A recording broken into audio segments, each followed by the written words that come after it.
బీరకాయను ఆలుగడ్డ కర్రీ అండి. ఇది వేడివేడి రైస్లోకి, చపాతీలోకి, జొన్న రొట్టెల్లోకి దేనిలోకైనా బాగుంటుందండి. ఓకేనండి, దీని ప్రాసెస్ చూద్దామా? హాయ్ అండి, బీరకాయ ఆలుగడ్డ కర్రీ చేయడానికి కావాల్సిన ఇంగ్రీడియంట్స్ బీరకాయలండి. 1 కేజీ బీరకాయలు తీసుకున్నాను. చిన్న చిన్న ముక్కల కింద కట్ చేసి పెట్టుకున్నాను. ఒక చిన్న సైజు ఉల్లిపాయని ముక్కల కింద కట్ చేసుకున్నాను. ఒక పావు కేజీకి ఉంటాయండి బంగాళదుంపలు, ఆలుగడ్డ ముక్కలు, అట్లా ఆలుగడ్డ 2 చిన్న చిన్న ముక్కలుగా తీసుకొని కట్ చేసి పెట్టుకున్నానండి. ఇప్పుడు ప్రాసెస్ చూద్దాం. హాయ్ అండి, ప్రాసెస్ చూద్దాము. పాండి పెట్టుకున్నాను. ప్యాన్ హీట్ అయిందండి. కొద్దిగా ఆయిల్ యాడ్ చేస్తున్నాను. ఒక 2 స్పూన్స్ కి ఆయిల్ యాడ్ చేస్తున్నానండి.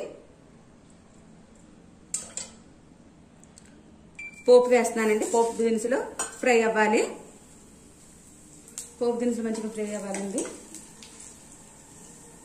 నెక్స్ట్ ఉల్లిపాయలు యాడ్ చేస్తున్నాను.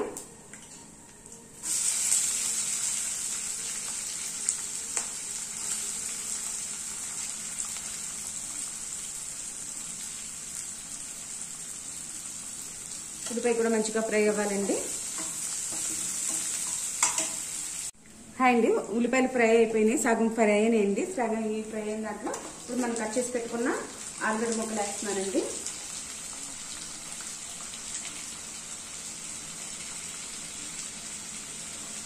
ఈ ఆలుగడ్డ ముక్కలను కూడా మనం మంచిగా ఫ్రై చేసుకోవాలి. ఒక 5 మినిట్స్ అన్నా వేగాలండి.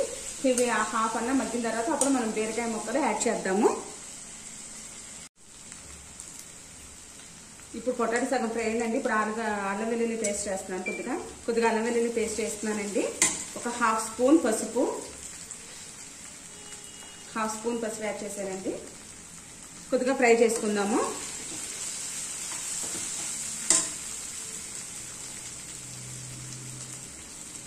1.5 స్పూను సాల్ట్ యాడ్ చేస్తానండి. కొద్దిగా వేగనిద్దాము దీన్ని.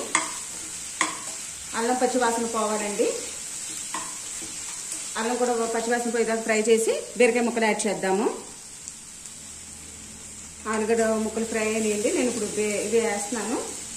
బీరకాయ ముక్కలు యాడ్ చేస్తున్నాను.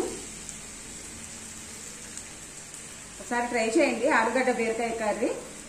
ఎందుకంటే మనకి కేజీగా మన ఇంట్లో ఒక 4 or 5 మెంబర్స్ ఉన్నారంటే ఉత్తి బీరకాయ కూర అయితే సరిపోదు కదండి. ఏదైనా కాంబినేషన్లో వండితేనే మనకి బీరకాయ కర్రీ అనేది అవుతుంది. ఉత్తి బీరకాయ అయితే కర్రీ అవ్వదండి. కాబట్టి నేను మా ఇంట్లో కర్రీస్ ఎక్కువగానే తింటారండి. నేను ఏదైనా చేయాలనుకుంటే బీరకాయ కూర కానీ, బీరకాయ శనగపప్పు కర్రీ కానీ చేస్తూ ఉంటాను. ఆలుగడ్డ కర్రీ కానీ ఒకసారి మీరు ఇలా ట్రై చేయండి, చాలా బాగుంటుందండి. ఓకేనండి, దీని అంతా కలిగి పెట్టుకుందాము. ఇవి మొత్తం కలిపేసుకున్నాను. ఒక మూత పెడుతున్నాను. మూత పెట్టేసేస్తే మనకి స్టవ్ని మీడియం ఫ్లేమ్లో పెట్టానండి. ఇప్పుడు బీరకాయ నుంచి వాటర్ అనేది బయటకు వస్తుంది. వాటర్ బయటకు వచ్చేంత వరకు మనం మగ్గబెట్టుకుందాము. ఓకేనండి, ఒకసారి మూత తీసి చూద్దామండి. ఓకేనండి, వాటర్ బాగా వచ్చినాయి కదా. ఈ వాటర్ ఇంకొద్దిగా హాఫ్ ఎగిరిపోవాలండి. ఎగిరిన తర్వాత మనం కారము, ధనియాల పొడి వేసుకుందాము. ఓకేనండి, మళ్ళీ మూత పెట్టేస్తున్నాను. ఓకేనండి, ఇప్పుడు దీంట్లోకి ఒక 1.5 స్పూన్ కారం అండి, ఒక హాఫ్ స్పూన్ ధనియాల పొడి యాడ్ చేద్దామండి.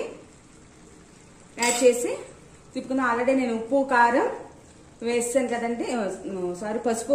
పసుపును ఉప్పు వేసాను కదా. ఇప్పుడు ఇది సగం వాటర్ వచ్చినాయి కదా. ఈ వాటర్లోని మనం ఎక్స్ట్రా వాటర్ యాడ్ చేసుకుని అవసరం లేదండి. బీరకాయలో వచ్చినాయి కదా, ఈ వాటర్తోనే మనకి రిమైనింగ్ బంగాళదుంప, ఆలుగడ్డ కానీ ఈ బీరకాయ కానీ మగ్గిపోతుందండి. మనం మీడియం ఫ్లేమ్లో కన్నా ఇప్పుడు కాస్త తగ్గించుకొని సిమ్లో పెట్టుకుందామండి. మగ్గడానికి ఒక 10 మినిట్స్ అన్నా, ఈ వాటర్ అంతా ఎగరడానికి ఒక 10 మినిట్స్ అన్నా పడుతుందండి. అప్పుడే కమ్మగా బాగుంటుందండి. మీరు ఇందులోకి కరివేపాకు యాడ్ చేసుకోండి, బాగుంటుంది. ఫైనల్గా అయితే మన ఆలుగడ్డ కర్రీ తయారైపోయిందండి. బీరకాయ ఆలుగడ్డ కర్రీ. ఈ కొద్దిగా వాటర్ ఉన్నాయండి. ఈ వాటర్ ఉంచుతున్నాను ఎందుకంటే కాసేపటికి కూర చల్లారేటప్పటికి ఈ వాటర్ అనేవి దగ్గరగా అయిపోతాయండి. ఎందుకంటే బీరకాయ వేసాను కదా, పొటాటో ఉంది కదా, ఆలుగడ్డ ఉంది కదండి. ఓకేనండి, థ్యాంక్ యూ. ఈ కూర నచ్చినట్లయితే, మీకు నా రెసిపీస్ నచ్చినట్లయితే లైక్ చేయండి, షేర్ చేయండి, సబ్స్క్రైబ్ చేయండి. ఓకేనండి, థ్యాంక్ యూ.